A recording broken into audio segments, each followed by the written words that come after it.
Hello everyone, अगर आपने इस वीडियो पे क्लिक इस वीडियो का थंबनेल देख के करा है तो मैं यकीन दिलाता हूँ, मैं पूरी कोशिश करूँगा कि इस वीडियो को देखने के बाद आपको ट्रेडर साइकोलॉजी को लेके कोई और वीडियो कभी यूट्यूब पे सर्च ना करनी पड़े। ट्रेडर साइकोलॉजी, अगर मैं अपने अकॉर्डिंग बोलूँ तो ट्रेडर साइकोलॉजी का ट्रेडिंग के अंदर बहुत बड़ा पार्ट होता है compare to trading setup. Trading setup के अंदर मैं trading method, indicator, stop loss, target सब चीज़ें इंक्लूड कर दे रहा हूँ। इन सब के अलावा जो ट्रेडर का माइंडसेट होता है वो बहुत बड़ा रोल प्ले करता है ट्रेडिंग के अंदर। क्या काम होता है ट्रेडर के माइंडसेट का? ट्रेडर का माइंडसेट हमें बार बार ट्रेड लेने से रोकता है। दूसरी चीज़, अगर हम सही ट्रेड ले लेते हैं तो उसमें बने रहने में हमारी मदद करता है। तीसरी चीज़, हमें ये बताता है या मैं बोलूँ कि हमें रोकता है कि हमें इस दिन ट्रेड नहीं लेनी है, इस समय ट्रेड नहीं लेनी है। ये सारी चीज़ें पॉसिबल होती है ट्रेडर के माइंडसेट की वजह से। और आप भी जानते हैं कि कहीं ना कहीं यही सारी वजह हैं जिनकी वजह से आपको लॉस होता है। तो चलिए इसे मैं आपको एक एग्जांपल के थ्रू समझाता हूँ। तो देखिए, मैंने ऑलरेडी कुछ कैंडलस्टिक्स ड्रॉ कर रखी हैं और हम इन्हीं कैंडलस्टिक्स के ऊपर स्टडी करने वाले हैं। आपको ये अज्यूम करना है कि मार्केट कंसोलिडेशन में जाएगा और उसके बाद मार्केट में अपसाइड मूवमेंट आएगी, ठीक है। और ये देखिए, अब इस चार्ट को अगर आप देखेंगे तो यहाँ पे ये आज ही कैंडल शुरू हुई है, ठीक है। तो नॉर्मली अगर हम बात किया जाए तो ये जो एक लेवल होगा ये एक रेजिस्टेंस लेवल होगा, ठीक है। और उसके बाद जो दूसरा ये है, ये हमारे लिए एक रेजिस्टेंस लेवल हो सकता है जो कल के डे का लो था हमारा। तो ये तो रेजिस्टेंस लेवल है।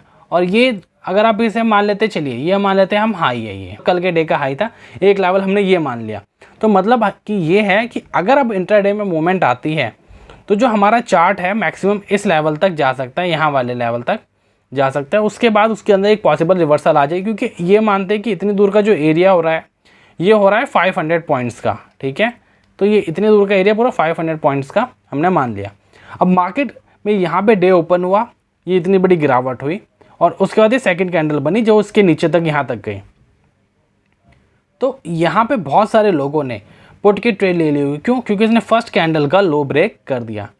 मैंने आपको पहले ही बता दिया, हम ये अज्यूम करेंगे कि मार्केट साइडवेज जाएगा और उसके बाद अपसाइड जाएगा। अब देखिए, यहाँ पे मार्केट में ग्रीन कैंडल बनेगी और यहाँ ग्रीन कैंडल बनने के बाद हो सकता है कि कुछ लोग अभी यहाँ पे ट्रेड लेके बैठे रहें, ठीक है। और उनका एसएल क्या होगा? ये एसएल होगा इस कैंडल के ऊपर का, क्योंकि इस कैंडल के ऊपर का एसएल रखना बहुत कम लोगों के बस की बात है। तो यहाँ से ये चार्ट धीरे धीरे करके ऊपर गया और जब उसने इसके ऊपर की यहाँ पे एंट्री ली, ठीक है, तो लोगों ने क्या करा होगा कि यहाँ पे अपना जो एसएल था वो ले लिया होगा। तो इस वाले पॉइंट पे यहाँ पे होती है ट्रेड नंबर 1, ख़त्म हो चुकी है। अब यहाँ से उन्होंने क्या किया होगा? बाइंग किया होगा। लेकिन जब मार्केट में इतनी बड़ी इनिशियल कैंडल बन जाती है तो उसके बाद मार्केट साइडवेज जाता है। तो यहाँ पे भी ये साइडवेज चला गया और यहाँ से ये आ गया नीचे। और अब लोगों का यहाँ पे हो गया एसएल हिट, क्योंकि अब उन्हें क्या लगेगा? अब उन्हें लगेगा कि मार्केट ने पुल बैक लिया। तो यहाँ पे उनकी दूसरी ट्रेड भी हो गई। अब उसके बाद मार्केट यहाँ तक गया वापस, ठीक है। अब लोग ये सोच सकते हैं कि हो सकता है कुछ लोग साइडवेज में ट्रेड करके अपना पूरा पैसा गंवा दें। और इनिशियल लेवल पे जो यहाँ पे अगर इस तरीके से 2-3 बार मूवमेंट आ गई तो लोग यहाँ पे एटलीस्ट कम से कम 2 बार तो ट्रेड ले ही लेंगे कहीं ना कहीं बीच में। तो हम अज्यूम करते हैं कि मार्केट में यहाँ तक की मूवमेंट आई और 4 ट्रेडें हो चुकी हैं। अब इस वाले लेवल पे मार्केट है, किसी ने यहाँ से पुट बाय करी होगी और यहाँ से मार्केट अब ऊपर जा रहा है और यहाँ पे आया। अब लोग क्या करेंगे? हो सकता है लोग यहाँ पे शॉर्ट करें, कुछ लोग यहाँ पे शॉर्ट करेंगे कि हो सकता है वापस नीचे चला जाए। तो ये उनकी हो जाएगी 5वीं ट्रेड। और उसके बाद जब वो यहाँ से नीचे जाएगा तो खुश होंगे। लेकिन जब उसके बाद यहाँ से सीधा एकदम से बड़ी कैंडल आ जाएगी तो या तो वो अपना एसएल बुक कर लेंगे यहाँ पे, या फिर ट्रेड में बने रहेंगे कि नहीं यहाँ से नीचे जाएगा। अब यहाँ से ट्रेड ऊपर जानी शुरू हुई तो अब जिन्होंने यहाँ पे पुट शॉर्ट किया था वो ट्रेड नहीं लेने वाले, वो पहले एसएल खा के बैठे हुए हैं, ठीक है। अब यहाँ पे मान लीजिए एक बड़ी कैंडल बनती है, ये एक बड़ी कैंडल बन गई। हम इसका कलर चेंज कर देता हूँ, मैं इस समय ले लेता हूँ येलो। तो ये एक बड़ी कैंडल बन गई हमारी। तो ये जब एक बड़ी कैंडल बनी, अब लोगों के दिमाग में क्या आएगा कि भाई बड़ी कैंडल बन चुकी है, इसके ऊपर हाई लगेगा, जाएंगे। और यहाँ तक तो जाएगा ही, ये जो लेवल हो रहा है इस कैंडल के यहाँ तक तो जाएगा ही, यहाँ कहीं के आसपास। तो अब उन्होंने यहाँ पे लिया। लेकिन जब वो बाय कर रहे होते हैं तो यहाँ पे उन्हें एक रेजिस्टेंस फेस करना पड़ेगा। इस कैंडल के ऊपर जिन्होंने सेल करा है वो इजीली नहीं जाने देंगे और यहाँ से नीचे की साइड पे चार्ट मूव करेगा थोड़ा सा। तो मान लीजिए मैं थोड़ा, अब कैसे करें, अब इसे हम ये 3 नंबर हटा देता हूँ, ये 3 4 5 हटा देता हूँ। हम ऐसे याद रख लेते हैं कि हमारी यहाँ पे 5 ट्रेडें हो गई हैं। यहाँ पे मैं साइड में लिख देता हूँ कि 5 ट्रेडें हो चुकी हैं और मैं बाकी सारी चीज़ें हटाता हूँ। अब देखिए, जब इस वाली कैंडल के ऊपर निकला तो जिन्होंने यहाँ पे पुट बाय कर रखे थे अब वो यहाँ पे कॉल बाय करेंगे और टारगेट रखेंगे ये, लेकिन मार्केट इससे पहले यहीं से ही रिवर्सल हो जाएगा और यहाँ से जब ये इस कैंडल के नीचे आएगा यहाँ पे वापस, तो यहाँ पे उनकी 6 ट्रेड हो चुकी होगी, यहाँ पे उनकी ट्रेड नंबर 6 हो चुकी होगी और इसके बाद फिर वो अब बैठे रहेंगे और फिर यहाँ पे वो बैठे रहेंगे, देखते रहेंगे कि इसके ऊपर निकल रहा है मार्केट। तो अब वो इस चीज़ की उम्मीद में रहेंगे कि थोड़ा सा ऊपर गया तो हो सकता है नीचे रिवर्सल आए, लेकिन अब मार्केट यहाँ तक पहुँच जाएगा, यहाँ तक, इस वाले लेवल तक, और इसके ऊपर यहाँ पे सस्टेन करेगा। और जब ये सस्टेन करेगा तो यहाँ पे एक और ट्रेड लेंगे कि अब तो भाई 7वीं ट्रेड होगी और ये यहाँ तक तो जा सकती है, लेकिन इसके बाद फिर मार्केट नीचे आएगा और इस एरिया में, ये वाला जो एरिया है हमारा, ये वाला, इस एरिया के अंदर एक बार लो टच करेगा, यहाँ पे इस वाले लाइन को टच करेगा जो ट्रेंड लाइन अब हमारा रेजिस्टेंस ही सपोर्ट बन चुकी है, और यहाँ से फिर ऊपर जाएगा। तो यहाँ पे उन लोगों का फिर एक ट्रेड हिट हो चुकी होगी जहाँ पे उनकी 8वीं ट्रेड हो गई होगी और उसके बाद अब वो कुछ नहीं करेंगे, आराम से बैठ जाएंगे और ये मार्केट यहाँ तक ऊपर जाएगा और हो सकता है इसके ऊपर भी चला जाए। तो इस तरीके से उनकी जो है 8-9 ट्रेडें हो चुकेंगी। हम यहाँ पे 8 मान लेते हैं। अब अगर 8 ट्रेडें भी हो गई तो एक ट्रेड पे on an average bank Nifty के अंदर लग जाते हैं 50 रुपये का टैक्स, तो 400 हो गए। लेकिन अब सपोज़ कीजिए जिसकी ट्रेडिंग कैपिटल 5000 है, उसने 8 ट्रेडें ली, 8 ट्रेडों में एटलीस्ट उसका जो लॉस होगा वो 1200 तक तो होगा ही। अब 1200 के लॉस पे उसे 400 का टैक्स लग गया, तो टोटल 1600 रुपये वो एक दिन में खो चुका है। और कहीं अगर ये दिन हुआ वेडनेसडे हुआ तो 5000 में से गए 1600, तो 3400 रुपये बच गए। अब इन 3400 रुपये को भी वो नेक्स्ट डे खो देगा अगर ये थर्सडे हुआ तो, क्योंकि वो खेलेगा 0 हीरो कॉल लेगा। और उसके अलावा अगर वो दूसरी चीज़ों में उलझ गया कि भाई यहाँ पे प्रीमियम कम है, ये वाली कॉल ले लेता हूँ, फिर वो कॉल सस्टेन नहीं कर पाई, उसने टाइम लगा दिया, प्रीमियम डिके होगा, तो ऐसे करके बहुत हाई चांस है कि इन 3400 में से वो 3000 रुपये थर्सडे के दिन ही गवा देगा और 400 रुपये बचेंगे जिसे वो विड्रॉ कर लेगा। अगर आपके साथ भी यही होता है तो मतलब सिंपल है कि आपकी जो ट्रेडिंग साइकोलॉजी है वो ठीक नहीं चल रही है। अब इसे ठीक कैसे कर सकते हैं हम? अपनी ट्रेडिंग साइकोलॉजी को ठीक करने के लिए आपको कुछ चीज़ों का ध्यान रखना होगा। सबसे पहले एक ट्रेडर बनने के लिए आपको पेशेंस चाहिए। पेशेंस, अगर आपको ट्रेडर बनना है तो आपको पेशेंस रखना सीखना पड़ेगा। बिना पेशेंस रखे आप ट्रेडर नहीं बन सकते। पेशेंस किस काम आता है? ट्रेड को सही जगह एग्जीक्यूट करने के लिए। जैसे कि मान लीजिए ये आपने सपोर्ट और रेजिस्टेंस ड्रॉ कर दिए, मार्केट यहाँ पे है, आपने सोचा कि मार्केट यहाँ नीचे आया तो मैं यहाँ पे इस वाले पॉइंट पे बाय करूँगा, लेकिन मार्केट थोड़ा सा नीचे हो रहा है, हल्का सा रिवर्सल का साइन दिखाया, आपने क्या कर लिया, यहीं बाय कर लिया। यहाँ से मार्केट थोड़ा सा ऊपर गया और फिर नीचे आया, तो आपको यहाँ पे लॉस होगा।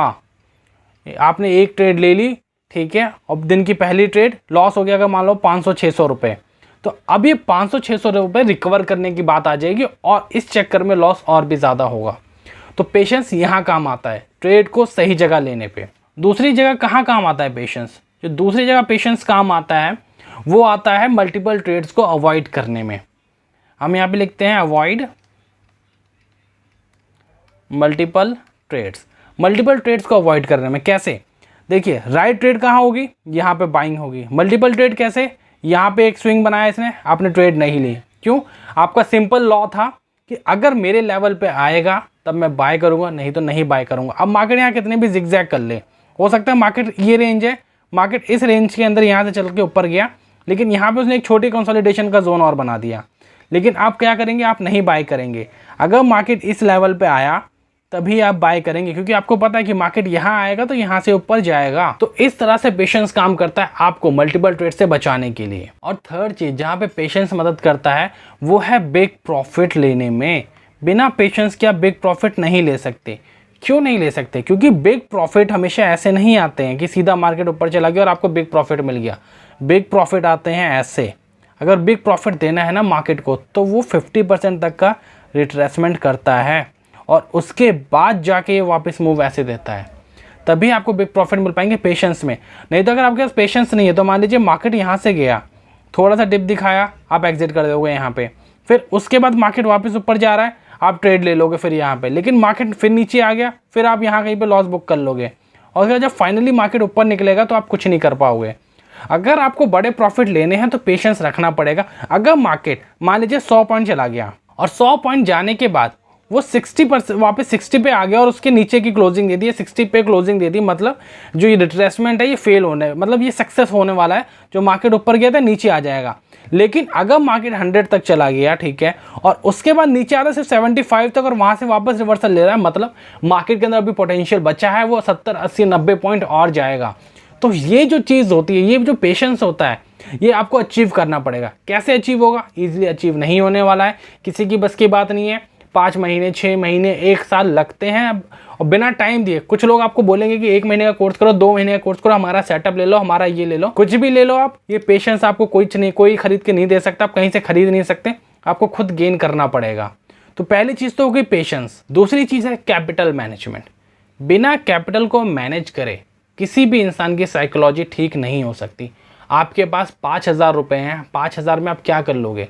अगर आप एक एक्सपर्ट नहीं हो, ठीक है, अच्छी सी नॉलेज नहीं है आपको, आप 5,000 सिर्फ मार्केट में देने आए हो, आप मार्केट को 5,000 दोगे, चले जाओगे, कुछ दिनों बाद आओगे, 1 हफ्ता 2 हफ्ता 3 दिन 4 दिन बाद फिर 5,000 लेकर आओगे, 5 को 6 बनाओगे, 6.5 बनाओगे और उसके बाद फिर वो 6,500 मार्केट को देके चले जाओगे।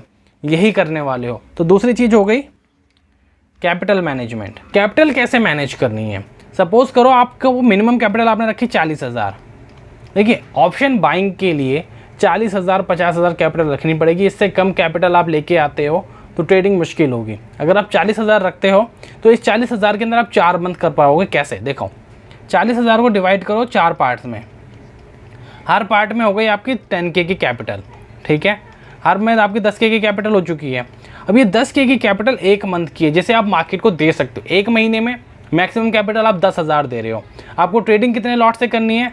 आप सिंगल सिर्फ 1 लॉट से ट्रेड करोगे। 1 लॉट पे अगर आप सही से ट्रेड लेते हो तो आप 1,000 रुपये से लेके 1,500 रुपये ईजिली कमा सकते हो डेली बेसिस पे, कोई दिक्कत नहीं होने वाली। इससे और कम कर देते हैं तो 700 रुपये तो आप 750 750 रुपये आप आराम से निकाल लोगे 1 लॉट के ऊपर। मेरी गारंटी है, मैं निकालता रहता हूँ कई बार। अब अगर आपकी ये कैपिटल 0 हो जाती है 1 मंथ के अंदर, तो उस 1 मंथ में अब आप कोई ट्रेड नहीं लोगे। सिंपल, मान लो कि 10 दिन में आपने 10,000 रुपये मार्केट को दे दिए, 10 डेज ख़त्म। अब आपके पास जो रिमेनिंग 20 डेज़ हैं वो सिर्फ लर्निंग के लिए हैं। अब आप लर्न करोगे कि आपने क्या मिस्टेक्स करी। अब आपको कैपिटल नहीं यूज़ करनी। अगर आपने ये जो नेक्स्ट मंथ के लिए आपने कैपिटल बचा रखी, अगर इनका यूज़ कर लिया, आप ट्रेडर नहीं बन सकते। तो ट्रेडर बनना पॉसिबल नहीं है आपके लिए। इस बात पे कांटा लगा देना, आप ट्रेडर नहीं बन पाओगे चाहे कुछ भी हो जाए। तो वो 20 दिन आपको लर्निंग के लिए यूज़ करने हैं। सिर्फ मार्केट को देखना है आपको, ट्रेड नहीं करनी, पेपर ट्रेडिंग भी नहीं करनी, सिर्फ मार्केट को बैठ के देखना होगा। अगर आप मार्केट को बैठ के देख नहीं पाए तो कभी पेशेंस गेन नहीं हो पाएगा, और पेशेंस नहीं गेन हो पाया कभी ट्रेडर नहीं बन पाओगे। तो कैपिटल मैनेजमेंट और पेशेंस ये गेन करना आपको पड़ेगा, तभी बात बनेगी, वरना बात नहीं बनने वाली। तीसरा पॉइंट है ज़ीरो हीरो ट्रेड से दूर रहें। ज़ीरो हीरो ट्रेड मेरे को बहुत ही बेकार चीज़ लगती है, मैं सच बताऊं। ज़ीरो हीरो ट्रेड है क्या? ये थर्सडे के दिन एप्लीकेबल होती है। और थर्सडे के दिन क्यों एप्लीकेबल होती है? क्योंकि प्रीमियम के प्राइस होते हैं 10 रुपये के करीब, तो 10 रुपये से कम होते हैं उससे, क्योंकि ज़ीरो होने वाले होते हैं। तो लोग क्या करते हैं, 10 रुपये में 1 लॉट बैंक निफ्टी का पड़ेगा 250 रुपये का, तो वो 10 लॉट ले लेते हैं। अब उन्होंने 10 लॉट ले लिए, 10 लॉट में उन्होंने अपने 2500 रुपये लगा दिए। अब ये कौन करता है? स्मॉल ट्रेडर ही ये करते हैं। बड़े ट्रेडर बहुत कम करते हैं ज़ीरो हीरो ट्रेड से, ये दूर ही रहते हैं, वो नॉर्मल ट्रेडिंग करते हैं। ज़ीरो हीरो सट्टे की तरह है यार, कि आपके पास 2,500 रुपये लगा दो, 2,500 आए तो डबल होकर आएंगे, 5,000 बन जाएंगे, नहीं तो गए 2,500 पूरे। ये करने आप थोड़ी बैठे हो ज़ीरो हीरो ट्रेड करके इस तरीके से कि भाई पैसा लगा दो, गया तो गया, आया तो आया, आप ट्रेडर बन जाओगे, माइंडसेट सही हो जाएगा आपका। इससे कभी नहीं होने वाला, अवॉइड करो। अगर आप थर्सडे को ट्रेड करते हो ना, तो कोशिश करो कि आपकी ट्रेड 12:30 बजे तक क्लोज हो जाए। 12:30 बजे तक अपनी ट्रेड को क्लोज करो। और अगर आपको लगता है कि कोई अच्छा ट्रेडिंग सेटअप बन रहा है, कि मान लो आपने देखा कि भाई मेरा ट्रेडिंग सेटअप है कि 5 EMA की बात करते हैं, कि भाई आपने देखा कि ये एक रेड कैंडल है, ये 5 EMA जा रहा था, इससे ऊपर बनी और अगली कैंडल ने इसका लो तोड़ दिया, तो आपने यहाँ पे क्या किया, पी ले लिया, तो ठीक है, क्योंकि स्टॉप लॉस इतना रखा है, इसके ऊपर निकल गया, बात खत्म। अब चाहे ये सेटअप बन रहा हो 2 बजे 2:30 बजे, तो हमें कोई दिक्कत नहीं है, हम ट्राई कर सकते हैं, क्योंकि उस समय प्रीमियम लो होंगे, आपने सही से सेटअप बनाया, बात हुई तो ठीक है। लेकिन ऐसे कोई सट्टेबाजी नहीं करनी। कि कुछ लोग क्या कहते हैं कि मार्केट नीचे गिरता हुआ जा रहा था, अब मार्केट में बजने वाले क्या, 2:30 बजने वाले प्रॉफिट बुकिंग आने वाली है। प्रॉफिट बुकिंग आएगी, मार्केट एकदम से ऊपर उठ जाएगा। उठ नहीं सकता क्या, उठ सकता है, पर पॉसिबिलिटी कई बार मैंने ये देखा है कि मार्केट में एक छोटी सी रेड कैंडल बनी, ग्रीन कैंडल बनी, और वो छोटी सी ग्रीन कैंडल बनने के बाद एकदम से रेड कैंडल बन गई नीचे। ये चीज़ आप समझो, ज़ीरो हीरो ट्रेड जो है ये सिर्फ सट्टेबाजों के लिए, एक अच्छे ट्रेडर के लिए जो स्टॉक मार्केट में करियर बनाना चाहता है उनके लिए नहीं है। फोर्थ चीज़ है ट्रेडिंग एज अ बिजनेस। अब आप खुद सोचिए, बिजनेस में आपने 1 लाख रुपए डाले, ठीक है। अब आप क्या ये उम्मीद करेंगे कि जो 1 लाख रुपए हैं आने वाले 10 दिन के अंदर 2 लाख बन जाए, या आपकी ये उम्मीद रहेगी कि भाई 1 लाख रुपए लगाए हैं, रोज़ के 500 रुपये भी आ जाएंगे तब भी बात बन जाएगी। ये होता है बिजनेस। तो ट्रेडिंग में ऐसा क्यों कर रहे हैं आप? ट्रेडिंग में क्यों 10 दिन के अंदर 1 लाख को 2 लाख बनाना है, कैपिटल डबल करनी है? अगर कभी आप बिजनेस करते हैं, मान लीजिए आपने ये 1 लाख रुपए हैं आपके पास बिजनेस करने के लिए, अब आप बिजनेस करने जाएंगे तो क्या सोचेंगे? आपको बेस्ट चीज़ चाहिए कम से कम प्राइस के अंदर, ठीक है, ताकि वो राइट टाइम हो आपके बाय करने का उस सामान को। ट्रेडिंग में ऐसा क्यों नहीं है? ट्रेडिंग में इतनी जल्दबाजी क्यों कि आप गलत चीज़ को गलत समय पे बाय कर रहे हैं? आप उसके प्रीमियम को सही लेवल पे आने दीजिए, मार्केट को सेटल होने दीजिए, फिर बाय कीजिए ना। 10 ट्रेडें लेके आप उतना प्रॉफिट नहीं कमा सकते जितना एक ट्रेड जो कि सही पॉइंट पे ली गई है उससे कमा सकते हैं आप। और एक फाइनल चीज़ समझिए कि आपने बिजनेस शुरू किया, आपको उस बिजनेस में लॉस हो रहा है, क्या करोगे आप? पैसा डालते जाओगे कि भाई पैसा डालते जाओ, लॉस हो रहा है, पैसा डालते जाओ, डालते जाओ, डालते जाओ। जितना ज़्यादा पैसा होगा लॉस खत्म हो गया, एक दिन प्रॉफिट बन जाएगा। ऐसा नहीं होगा ना, आपको भी ये बात पता है। अगर आपको लॉस हो रहा हो, आप क्या करोगे?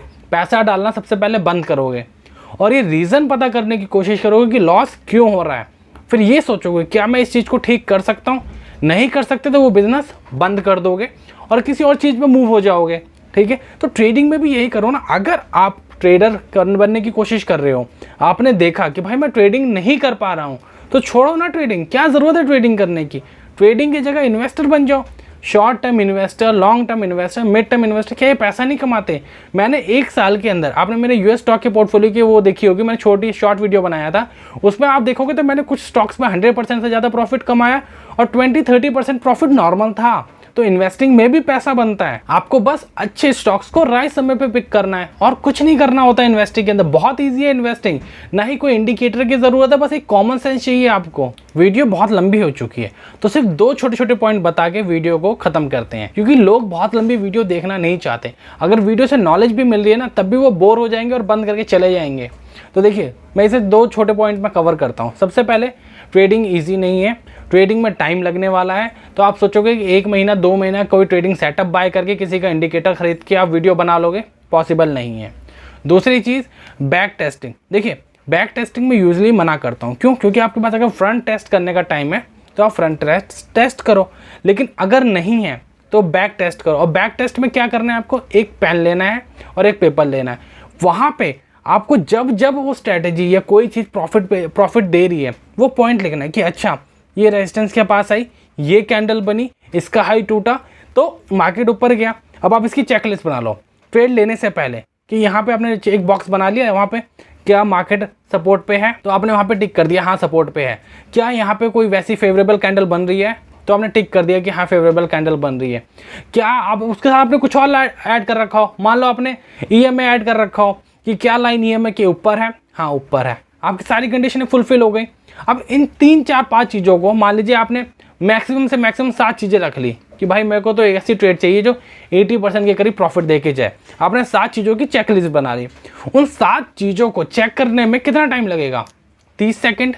और क्या 30 सेकंड के अंदर बैंक निफ्टी 250 पॉइंट भाग सकता है क्या? 200 पॉइंट भाग सकता है क्या? नहीं भाग सकता ना। तो किस बात की जल्दी है? तो आप ये चेकलिस्ट बनाइएगा और उसका यूज़ करके ट्रेड कीजिए। आप यकीन मानिए, आप 2 महीने चेकलिस्ट बना के ट्रेड कीजिएगा, आप प्रॉफिटेबल हो जाएंगे। क्यों? क्योंकि अगर आपकी पूरी चेकलिस्ट पे टिक होंगे नहीं, आप ट्रेड लोगे ही नहीं। और अगर आपने ऐसा कर लिया कि बिना सारी जगह टिक हुए आपने ट्रेड ले ली, तो आप कभी प्रॉफिटेबल ट्रेडर नहीं बन पाओगे। इन्वेस्टर बनने का प्लान शुरू कर दीजिएगा आप। आज की इस वीडियो में बस इतना ही। मैं आपसे नेक्स्ट वीडियो में मिलूंगा, तब तक के लिए बाय बाय।